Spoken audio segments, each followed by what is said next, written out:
Espesyal nga na araw dahil dalawang solid na guest ang gagawan ko ng project ngayon. Dahil nga isang balikbayan na seaman at saka military o sundalo ang gagawa ko ng trademark ngayon. May gusto lang ako linawin sa mga viewers dahil wala namang perpekto pagdating sa trabaho. May mga ilang na ako nabasang negative comments sa comment section at dalawang klase nga pala to. Ika nga nila ay nobody's perfect. Meron at meron ka pa rin mali dyan na pagkakamali. Hindi ko alam. Pero sa milyong-milyong nanonood sa akin, 4 na piraso palagi ito yung mga negatives comment.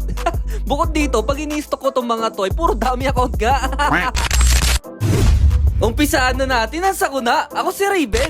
So wag na natin pansinin yan. Mas mainam nga mupo tayo sa gilid, manood, kumuha ng popcorn habang nakangiti. Anyway, balik tayo dito kay Bossing. The same day nga tinanong ko sila, boss, kung ano bang trabaho nila. Kasi nga masyadong common yung gusto nilang design. Total gagastos rin naman sila at magpa-permanent naman to sa balat natin. Request ko sa kanila na kung pwede ko ba i-custom design to para kahit paano ay related to about sa trabaho nila. Kaya hindi na bago sa akin pag dumating nga yung kliyente ko sa tattoo shop, tinatanong ko agad ko yung project. Pag pinakita kagad niya sa akin yung design niyang gagambay, sabi ko, ay putik, ito na naman. Akalain mo yun, umabot na tayo ng almost 80 members.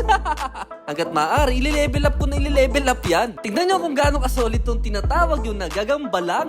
At isa pa, iwasan natin yung pagkukumpara sa isa't isa. May nababasa kasi ako sa comment section, buti pa si ganito, si ganyan. Alam nyo mga bossing, wala akong kinakampihan ng kung sino sa inyo. Pero kung ganun ang paraan ng pagmamarket niya, ay wala na tayong magagawa. Mahal mo na, batadan, batadan.